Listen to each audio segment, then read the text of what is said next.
Welcome back to our big episode. Number 10 of Keep the Horse Alive. This week we asked the question, why are the Olympics so sexy? USA. Dating apps and DIDI. Lesbians love prosciutto, baby. Would you hook up with an alien? We're entering our DJing arc. And more.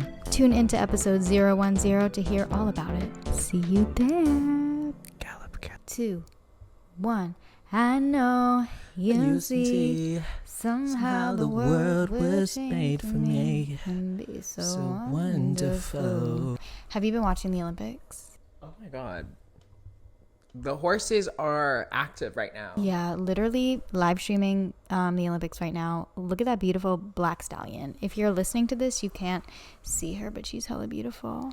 I've been watching the Olympics, like snippets, like here and there. I'm kind of like watching like the results as they come out, as they drop. And I've been watching it via TikTok, which was kind of weird. Okay, but that's like accessibility. Yeah. Beautiful. But I have had time, but I haven't been watching. But ever since Beyonce put out that USA commercial, I've been the most patriotic person tapped in that has ever existed. I watched the ceremony and I wasn't even expecting. I'm so dialed into the Olympics. Like, I have not been this dialed in since like first grade.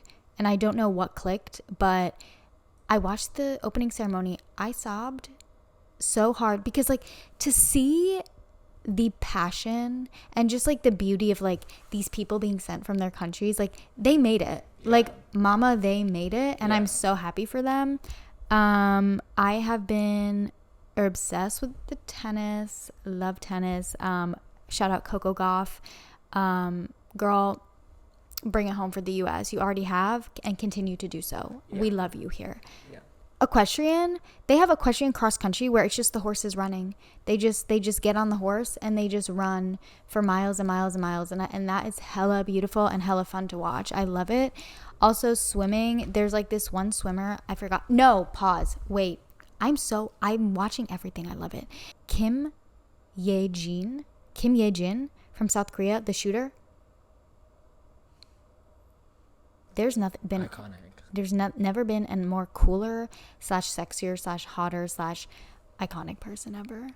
And I'm gonna say something controversial. And do it. Why is America not number one when we're number one in public mass shootings?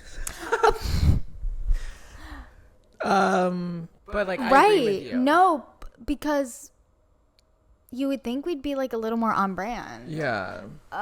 It's giving like, why do we have the Third Amendment if we can't even place? If we can't even place in the shooting. No, because I saw like #shooting. It was trending on Twitter today, and I was like, not another one, and it was just actually the Olympic. Exactly. The Olympic event. But I've been pro gun violence. When I saw the retract. When I saw that competition, I was like, well, yes. Like, it was just so cunty, period. That's giving. So giving. So giving.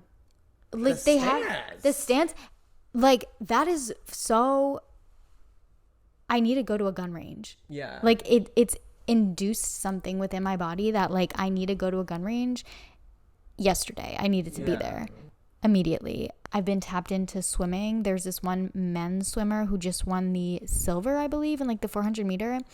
He literally works full time back home. This is the thing with America, because like half of these Olympic athletes, they have like full-time jobs. Like, they are typing like, gonna be out of office this week because I'm at the Olympics. Yeah. Like, he's like a full-time, like he works in a cubicle, and then he just won like the silver in the whatever meter swim. In swimming? Yeah, it's insane. Like, it's not even half of like these Olympians, it's not even their full-time job. It's like, you can't have I guess it's like have one once job every 4 years. That's true, but like you would be like sponsored, right? Like throughout all the years. I don't know. I'm not a sports person. I did used to run track and field though, and that's usually how it is. Like, you have a sponsor and you compete in like all the little events leading up to the Olympics.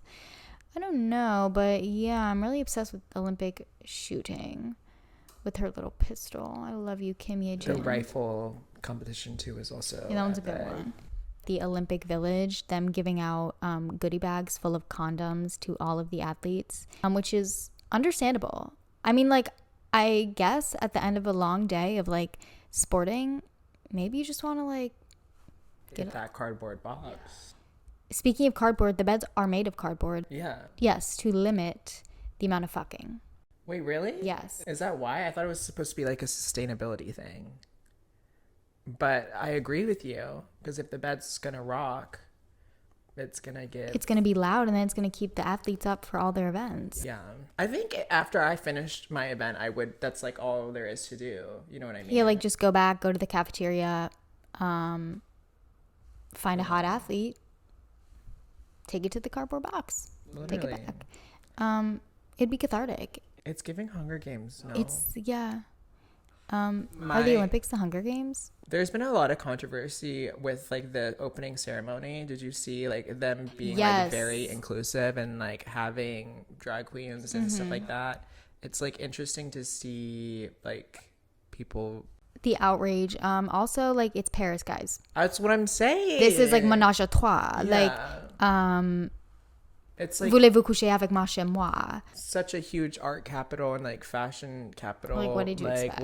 What were you gonna think that they were gonna do? Like had it been like Rome or like Greece or something like that? I don't think they would have done that. But this is like Paris. It's also Paris, like Paris.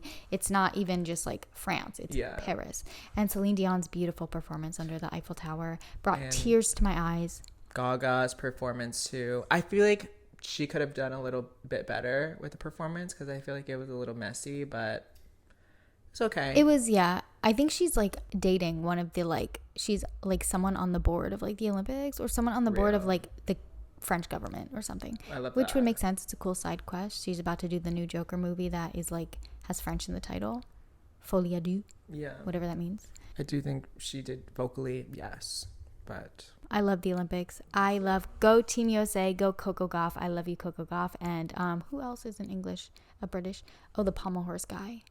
Yes, I saw that this morning. I'm so proud of Team USA for the pommel horse. Did you see him spinning on that? Spinning on that thing? Iconic. I mean, and the fact that he's a fellow four-eyed creature, I'm like, you totally are so representation. Real. What Olympic event do you think that you would do? And also, like, it's so crazy that some people that are competing in the Olympics, not only do they have like a full-time job, but some of them are like, yeah, I didn't actually mean to like make it here, but somehow like I stumbled upon it. How do you just accidentally stumble upon being the...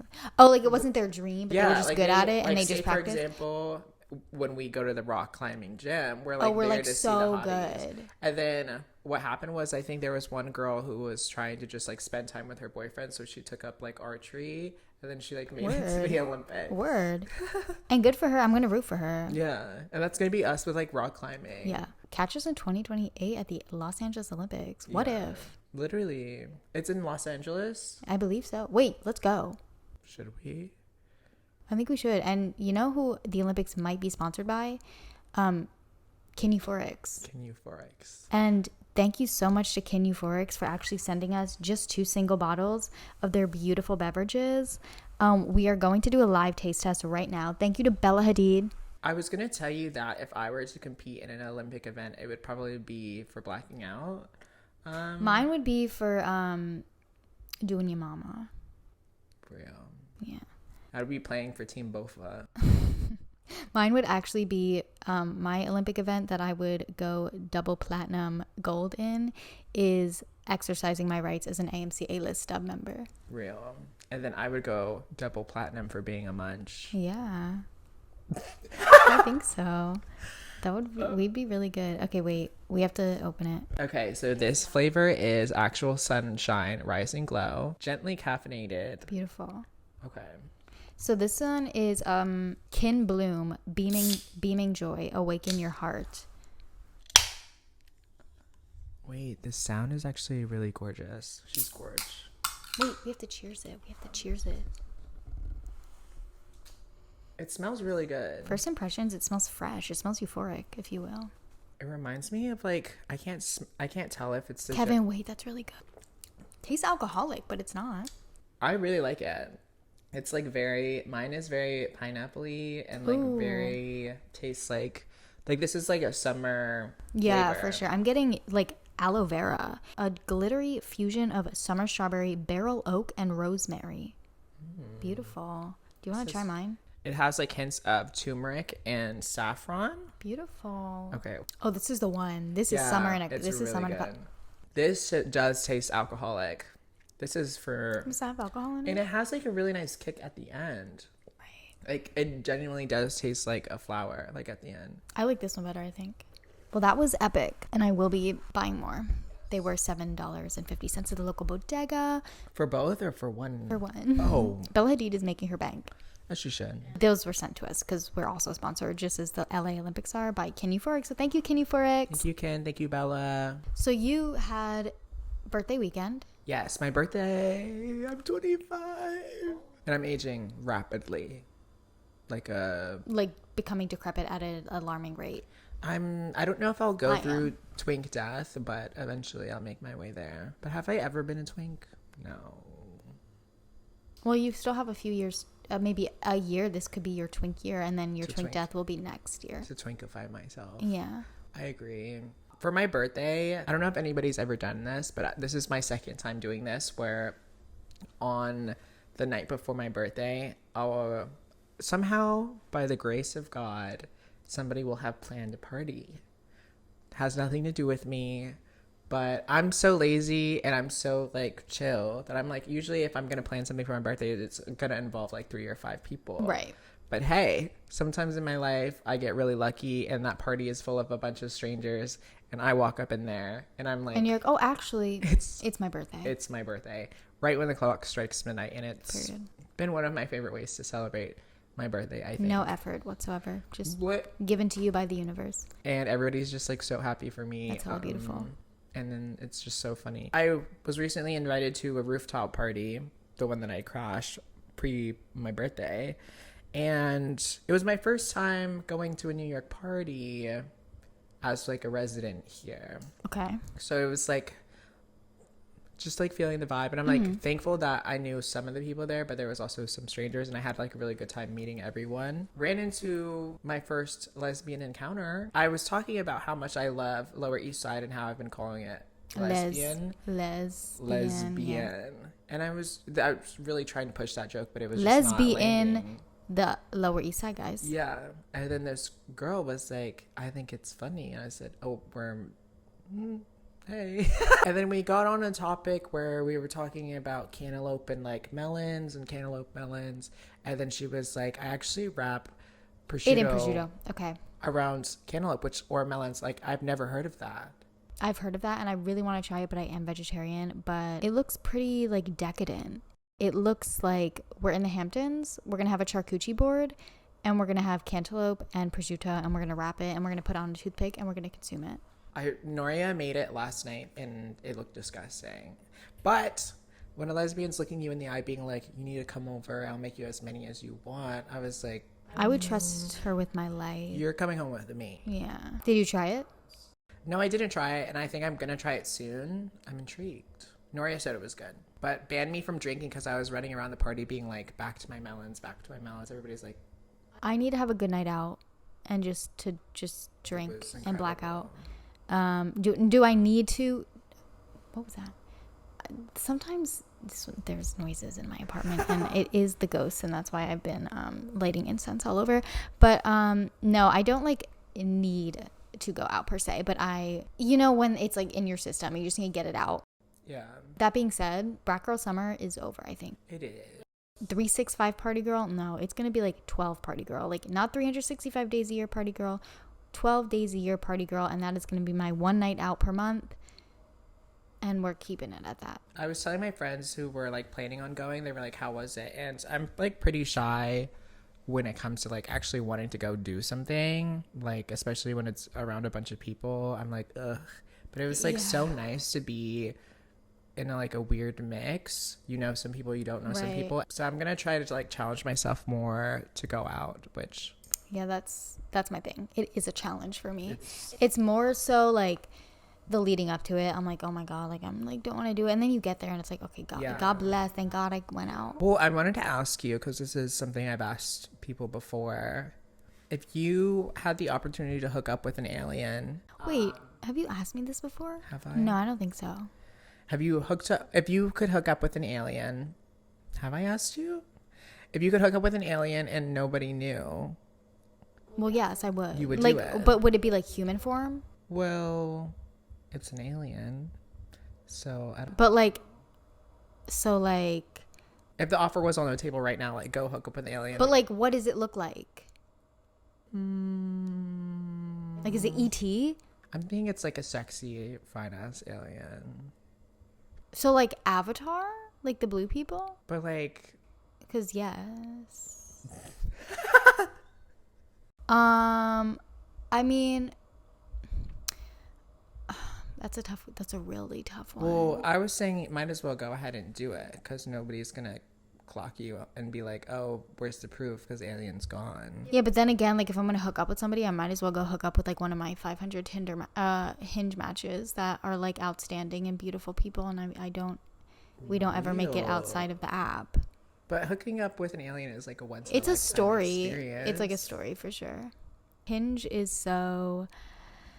It's like I was saying the other day how I compare it to the like anxiety I get with media, where it's like there's so many books that I'm not going to be able to read on my life, like during my life on Earth. There's so many movies I'm not going to be able to see. Same with Hinge. I open Hinge and there's so many beautiful people, and there are so many matches that I get. Not to even brag,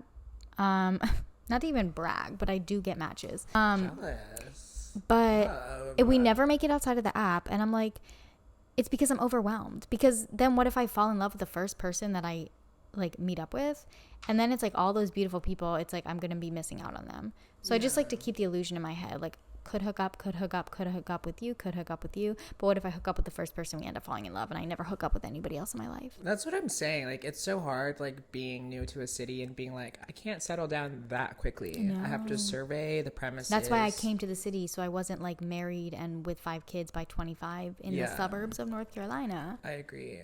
And you kind of just have to get a feel for things before you like settle down. Like I would be horrified if like the first week into New York I was like dating somebody and I was like cut off from meeting people. Oh, it's a nightmare. It's a nightmare. I'm not on Hinge, but my Tinder is like kind of a weird mix of like really beautiful, stunning people, but at the same time there's like a couple misses in there. There's some, same with my Hinge. There's some Gucci models in there. Like, if you saw them on the street, you'd be like, you're a little silly looking. But put them in a nice fit, and it's like, oh, this is a model. Hinge is fun for me. It's like a game. Why did I match with somebody from London? And, like, granted, it gets me to London, because you know what's in London. Any of these men, any of these women. Zendaya might be in London with Tom, but she's with Tom. Mr. Harry Dickinson. Oh! So, well, yes. So the Tinder match could be your gateway. It would be. He'll get you there. Yeah. Like, I have a reason to be in London. Yeah. To see my mans. Yes. Well, yes. But other than that, like, I just have never found that much success with dating apps in general. Because I feel like the joy of, like, meeting me is, like, meeting me. Right. And I feel like I don't kill on the apps as I should. But then, like, it's also weird when you show up because it's like you have this preconceived notion of this person. That's why I always have to play. I hate dating apps. I always have to play so normal on Tinder. Like when usually back in the day, my DC like bio was like, what was it? Did you live in DC? No, but I would like visit quite often. Okay, right. There was like an area in DC that's called like Sloppy Bottom or something like that. And like that was a part of my bio, but nobody found it funny. Call back to LES. I would have swiped right on you. That's my sense of humor. I would have said you're so funny. But the second I changed my bio to like, it's a beautiful afternoon. It's a beautiful afternoon and I would love to spend it with you getting a drink on the patio of like, girl, shut the fuck up. And people are messaging me like, it is, isn't it? Girl. No, like I can't. Like sense of humor is number one for me.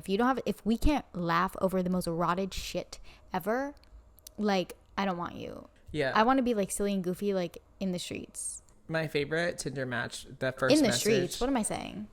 You want to meet in you want to meet in the streets. You want to MEAT in the streets. I want your meet in the street. In a suite in a tree. Okay, bar. But my favorite thing a Tinder match has sent me is I had Fiona Apple in my music suggestions or whatever, and he said, I love Fapple. And I said, that's incredible. I'm obsessed with you. But did he unmatch me after I told him my aunt was in a cult? Yes. Oh. Well, he wasn't down for the ride. No. He wasn't down for the whole experience. People think I'm lying about my life, but I never. Your life sounds like a lie. Like, you've lived like 800 different lives. I swear. Every time I learn something new about you, it's crazy. It doesn't sound real, but then I it's real, unfortunately. Yeah. I'll believe it, babe. I've been in my self-care era after our conversation the other day. After my conversation about having the worst self-confidence on earth. In the past 2 days, I've just been like taking myself on like solo dates and really just like journaling and like what else? I've been like splurging on like treating myself to like expensive little like desserts and like stuff like that, because you know what? If no one's gonna do it for me, I'm gonna do it for myself. That's real. And until I do meet someone that wants to do that for me, I'm gonna do it to myself, and I'm gonna treat myself as if I would treat my favorite person on earth or my lover or something like that. And it has kind of been already, it's only been 2 days. It's like kind of already working. I feel like, yeah, that's like one of my favorite things to do too, because there are so many things that make me feel more like me. Like this morning I went to Cha-Cha Matcha, which is a place that Matcha. I've been obsessed with, just being like somebody who grew up on the interwebs. Right.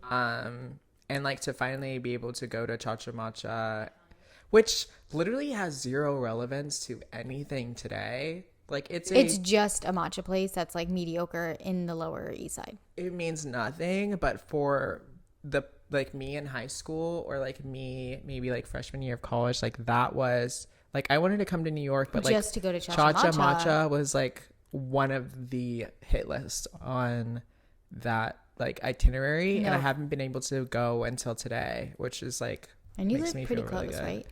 Is it in West? It's in West Village, Chelsea. It's in Flatiron area. Okay, that must be the other location. There's 2 locations then. Yeah, and I actually did go see the Portal today. And how was it? Did you see Harris on the other side? No. Did you see any of the Olympic members? What if they like streamed the Portal at the Olympics? They should have put one there, honestly. That was a missed opportunity. It's kind of underwhelming because, not to be obsessed with myself, but I was like trying to like had like a screen where I could see myself. I feel like it would be more fun. Yeah. But or like see what the other side sees. Yeah, like for me, I just need that. But like to just be staring at like a portal of other people, I was like, what's the point? Yeah. But sure. But it was just like nice to go do cool fun, silly things like that. And it makes me feel like more like myself, I think. Also for your birthday, we went to see DIDI. That also is like, yeah. I was so excited when I saw the trailer because I was like, it happened to come out on the same week as my birthday, and the trailer was giving, and it seemed like something that I would relate to a lot growing up where I grew up, having that experience about like me and my melon just like kind of coming into my own. Also like that era on the internet. Growing up with like when YouTube was like a new thing, coming home from school, going on YouTube and like watching with your friends. Yeah. The movie's called DIDI. It's directed by Sean Wong, and he previously made a 15-minute short called Nai Nai and Waipo, based on his 2 like maternal and fraternal grandmothers. Literally, I watched it 4 times in a row. I watched it twice by myself and then twice with my mom because she wanted to watch it twice because it's so silly and cute, and also like puts death into perspective because they talk lightly on it. It gets a little like for like 4 minutes. It gets a little like, oh, this is somber. But then we get back up. So I was dialed in when I saw he was coming out the feature, and I really loved it. I think it was, as it's like marinated more the past few days, I realized like I definitely like it more than I did walking right out. Yeah. It was funny, and also like hit me right in the heart, because anything for some reason these days with a mother-child relationship shown on screen, like I don't know what it is, but like it hits me so incredibly hard, and I sobbed. I went from laughing to literally sobbing the last 15 minutes, and the last 15 minutes of the movie, like it didn't necessarily end on like a high note. No, it ended just like kind of abrupt, but I liked that. I think it really worked for it. I've not seen your Letterboxd review. I guess you kind of fell off Letterboxd. You downloaded it for 2 days and then deleted it. Well, because I was thinking about how to rate it, because when we left the theater, we were like, we need to let it marinate, because upon my first impression, I feel like I wasn't really wild in. over it. I wasn't like freshly like after when we got up. I feel like when the movie ended, I was like, this was a good film. But upon walking out, I was like thinking about it a little bit. And I wanted to ask you, like, what do you look for in a good film, and what like makes it a 5 stars on Letterboxd? Like, what are you? Well, I think like anything that's a 5-star is like something I can relate to emotionally, but also like something I just. Well, see, I kind of have like two different.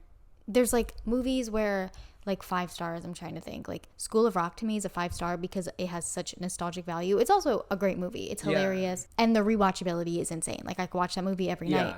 But then like you have a movie like, I don't know, Killers of the Flower Moon, that is like, I don't want to watch that every night. That is a very hard-hitting heavy movie, but like from a technical standpoint, from a like screenwriting standpoint, from a cinematography standpoint, it's like perfect. So that's like a 5-star for me. But also like Lady Bird, also something to, but like Lady Bird is kind of a mixture of both, where it's like I could watch it because I like relate to it. It's not so heavy that I don't want to watch it. Like, I don't know, I guess it's a lot of it is based on like rewatchability. I don't know, when dialogue is good, when it feels like it's like smooth throughout the entire movie, like we're not going from like this makes sense and the director or like the script like switches and we go from like one genre to the other and it's like confusing. Like obviously, I don't know, I haven't really ever thought of that. I guess a lot of it is kind of based on just like, I guess, how much I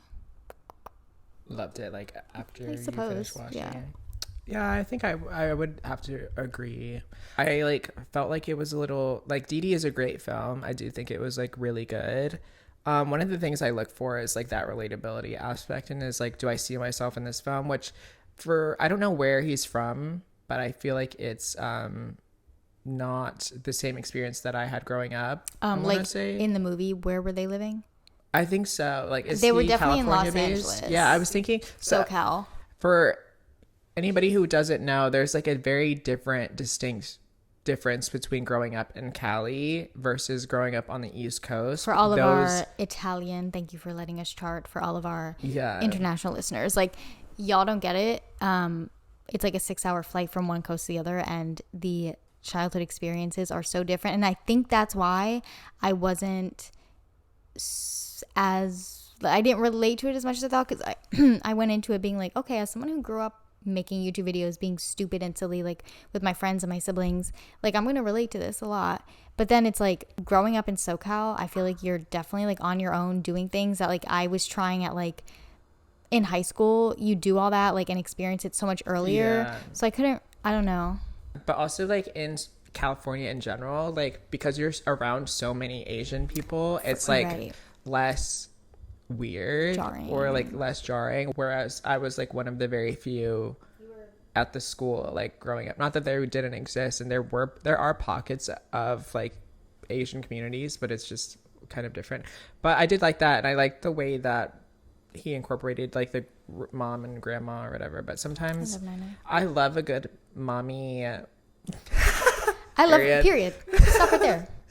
But like sometimes like I get, it's like Inside Out 2, where I was like, this is a little bit too happy for me, where I just like need a little spice or whatever. But it wasn't really happy. It was like the mom was like too nice, and like I don't come from that, so I'm like ugh. I'm like, can't relate, like I'm over this. Yeah, I guess. But I support it. Like it doesn't make the film bad. I was just like, what? Like I was rolling my eyes like so true. Like right. Like so realistic. Yeah, not realistic for me. But then again, like something that a lot of times if I don't leave the theater liking the movie as much as I did, I'll go and I'll watch like panels and like discussions with the director, and I did that after. And knowing this is so heavily based on his life, kind of made me like it more, because it's like, okay, well, yeah, this wasn't going to be my experience. It's about a Asian boy coming into adolescence, which I cannot relate to, except for coming into adolescence. I experienced that. Also, something that, going back to like what makes a movie good, is if the director is passionate about it. And when you see like their passion through interviews and stuff, like instantly I I like the movie more. Yeah, I will say like he hit the nail on the head with like the time period, and I really like for a director to make like I find like the choices that directors make to be like really important. It's not super PC or like super clean to include some of the dialogue in the beginning, but that's kind of how kids talk, like especially young like adult children.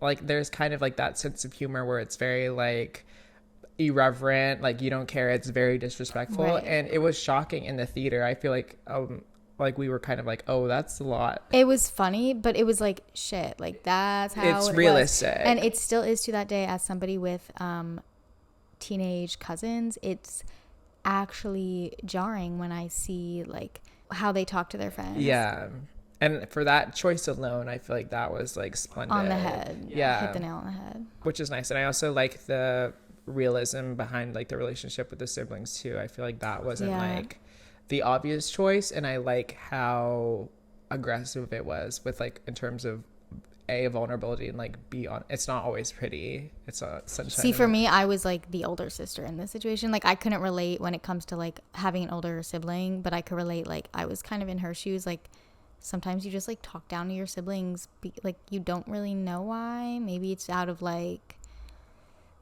fear for your own future, like to like bring yourself up, and then it's like at the end of the day it's kind of just like they'll snap or something and you kind of have a heart to heart, and it's like, damn, we're really both just in this together. And like, I don't know, there's a ferality and ferocity, like him being a ferality, is that a word?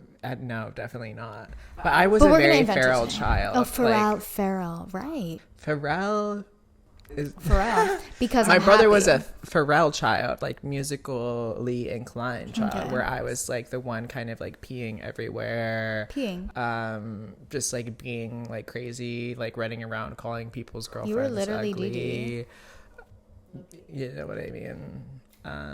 Just very irreverent and crazy. So I like that he included that. I don't know what it was, but I've always been a prankster, little jokester. You're so silly.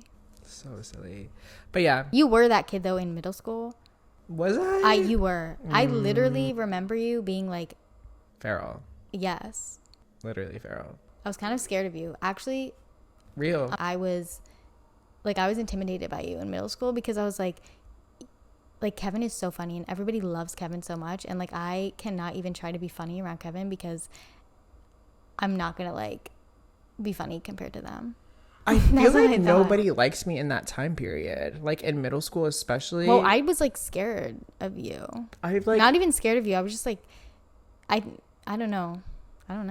Middle school was really hard for me. That's why I didn't go to like not as recapping our grade school experience. Not as recapping, literally the only other time we've been in each other's lives. Yeah. Then we fast forwarded 15 years and now we're here. But it was so bad that like I didn't go to like the 8th grade graduation stuff because I literally had felt like so disconnected from the did you grade. Not? No. Like there was a lot of things that I missed. Well, so did I. I didn't have I went, but I didn't have like I didn't have many friends in middle school. I feel like you did though. It dropped off after 8th grade because I got depressed. Me. But I made a decision in middle school because I'm such a moral compass queen. Yeah. Where like something happened with like one of my friends that I didn't like, and I was like, peace out. And like that was like the cool kids. Peace out, A-town. I said, that's not gonna fly. When I said I would rather hang out with the losers and whatever, and we can all make our little posse pack or whatever. It was just like kind of rough. Yeah. In that period. I think middle school is just rough for everybody. And that's kind of what DIDI did. You had a posse though. You had a little posse. Yeah, we also had an acapella group. We were going to audition for the X Factor. Yeah. Yeah. But that dropped off after 8th grade. Yeah. Because, yeah. Whatever. I don't know why. Y'all's asses, because we could have had a podcast together, but now where are you guys? Oh, you have degrees? Oh, you have jobs? Yeah, well, I'm podcasting from New York fucking City. And we're still kind of acapellaing every intro. Every intro, every minute of every day, I'm acapellaing. Literally. In New York, you get screamed at for humming, but I'll do it in my head. Yeah, no worries. You can't stop me. Speaking of hums and beats and drums, we're so excited about New York DJs. Over the past weekend, my friends were kind of joking with me, being like, there's literally nothing to do in New York except go to a DJ set. Why are there so many pop-ups every single Saturday and Sunday? I almost pulled up to one yesterday. It was like 4 to 5. My favorite DJ in the city. And I was like, it was right around the corner from like my house and right kind of like in between us, actually. I was going to say, do you want to go? But I was all the way in the Upper East Side. And I was like, the one day I leave my neighborhood, my favorite DJ is DJing. His name is Nick something. He got famous on TikTok like within the last like 5 months. He just started DJing and he makes like the funniest mixes, but they go so hard. My friend looked at me crazy because she was like, do you listen to any DJs? And I literally was being honest and I said no. I'm just like so used to like traditional Pop. Like singer, songwriter, guitar, drums, easy peasy, and like DJing is a little bit too analog for me. I've been to a lot of like raves and stuff like that, but I've never been like, ooh, I love it here. But it is something that I'm slowly getting into. Have you ever heard of Book Club? It's called like Book Club, and it's kind of like a new boiler room in a way. It's like it started in a basement in New York, and they have like different themes like once a month, and it's kind of pretty, well, now it's getting really big, so it's getting more like exclusive. But they have like really, really good sets. A lot of it's like house music, which isn't my vibe, but they do have some pretty good sets with like super cool themes every time. Like the last one was like a murder mystery, so you come dressed as like murder mystery vibes, and it's kind of cool. I'm gonna go based on the theme, I think. Yeah, I would do that as well. Like princess, like gorgeous red. Maybe red that's lip. the next one. We should host one. Hey, pause. Pause. Let's be their promoters for the next one. Yeah. But yeah, just like also through TikTok, I find so many cool. A lot of them are Brooklyn based, so they're constantly doing stuff in Brooklyn. Yeah. My favorite DJ set I've ever been to was one in Philly where it was emo night, which it would. Is that like the iconic emo night one? Like it's the branded emo night? I don't know. Because they have like a tour, like an emo night tour. Is there? It's been going on for like 10 years. It was started by like some YouTubers. I don't know if it was. I think it was just like Goth, like emo night or something, because it was at the Dolphin, which is like a gay bar, and it was incredible. An emo in the sense where it wasn't like screamo metal, like whatever, but it was like European, like warbly, like kind of like okay, like very. So no. It wasn't it was so fun. It wasn't like, I chimed in with the haven't you people ever heard of? Yeah, that's what I thought. And I was expecting like, there wasn't like Paramore playing. Wait, pause. Like, heard of. What would it lead into? Thank you. My set is next week. I want to start DJing. So like gothy, like emo kind of vibes, and then also really like when people throw in a little I need a little like sweetie here and there. I need a little city girl. That's what I'm saying, and that's why like these DJs that I'm talking about, who I like now meticulously follow. I have a tab open, like a bookmark tab with just all of them. So I like go in every day and I like check to see if they upload or like announce a new date or a new show, because they are playing the City Girls. They're playing Beyonce going into Back That Ass Up. That's what I. Like why is it all like always? It's kind of chuggy in New York, but like I'm not gonna let it go because it's just, if I don't like it, I don't like it. But like in New York, it is very ambient noise. It's very like boots, pots, pans, like no lyrics or whatever. I'm the type of girl, I like a little brat here and there. You want to sneak it into the little track. You want to add a little chaperone to it? Go ahead. I'm not going to scream and cry if it's like pots and pans for like a quick little second, but give me a little something to work. I love a little throwback too. I was just going to say, like, add a little bit of like, when I'm a DJ, I will be becoming a DJ because it's going to be my arc, my New York City arc, one of my side quests. Don't be frightened when you hear a Cheetah Girl song in there. Literally, that's all a girl could ever ask for. Don't be frightened because it will be happening, and it will be the time of your life. My to my set.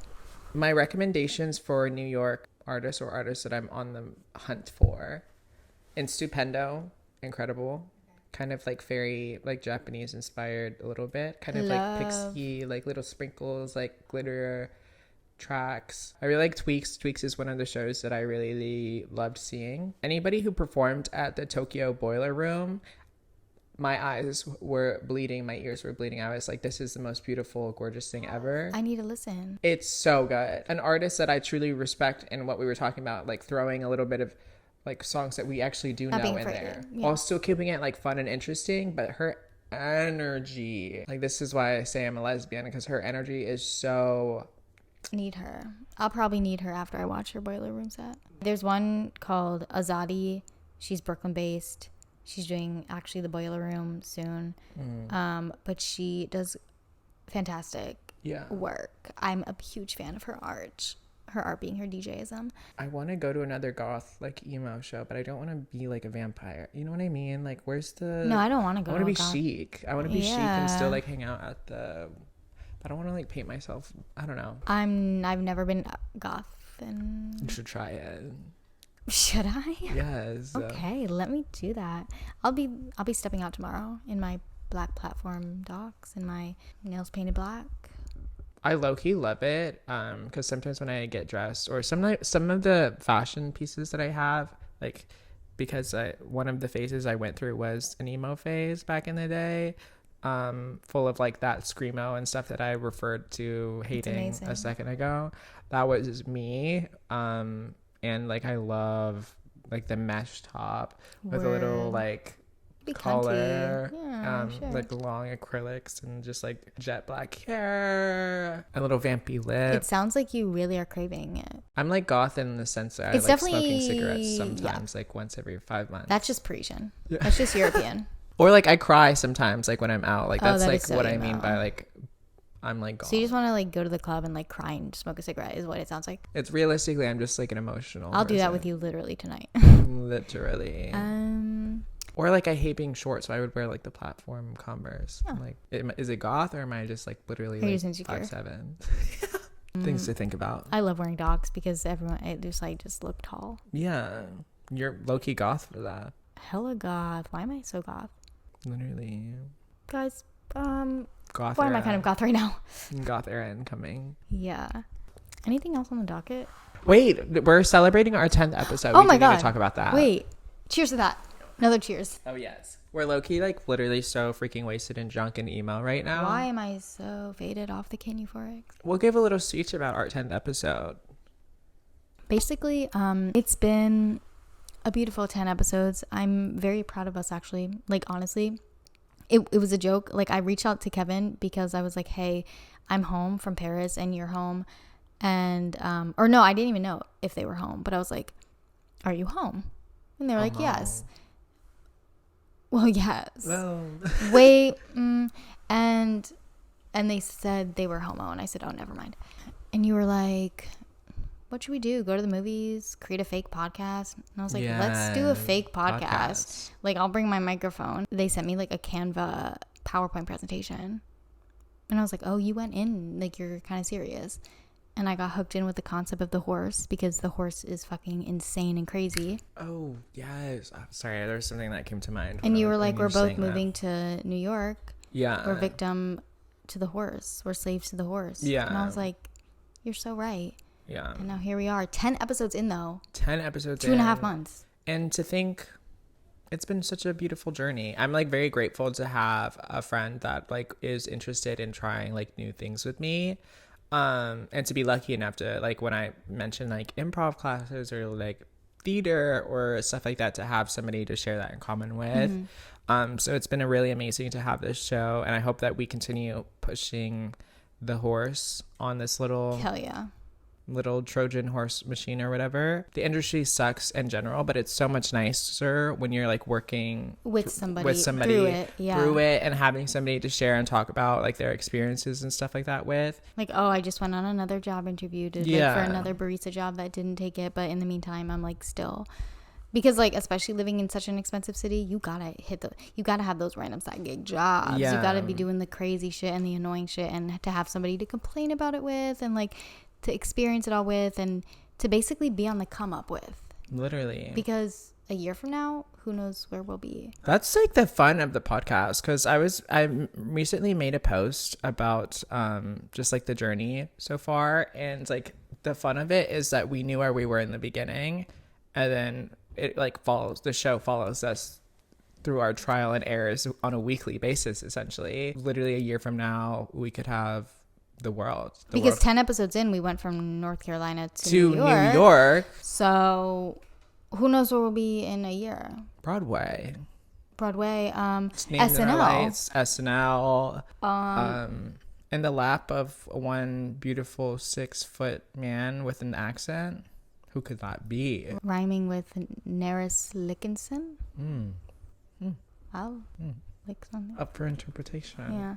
We also want to have a lot of guests on the pod. Yeah. And just do some fun stuff while we're Yeah. here. And we appreciate everybody and anybody who has ever tuned in to watch. Truly, thank you so much. The fact that we even get 300 views on a video is like, that's 300 people that are coming back every week to watch us talk.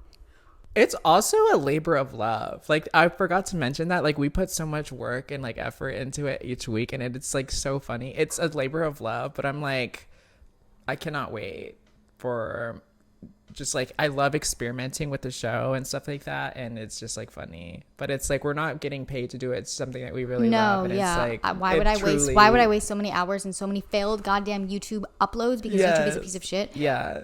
On something that I didn't enjoy doing. That's like the part that I find the most funny. So yeah, we appreciate is that we're unemployed and we're doing something that we don't even get paid for. It's literally a labor of love, and that's the funniest part. So this was episode 10, and it was epic and awesome. And next week is episode 11. Shit, that's how it goes. Shit, maybe we'll be employed. We both went on interviews this Real week, so maybe next week we'll be able to talk to you about what our jobs were. Anyways, with that being said, thank you guys for watching. Make sure to rate us 5 stars on everything. I noticed a couple of you did rate us 5 stars on Spotify. We now have like 18 5-star reviews. Not knock on wood, not to jinx it, but thank you guys so much. That's number 1 on the podcast charts type shit. I'm a munch for y'all, low key. I'm a munch for y'all as well.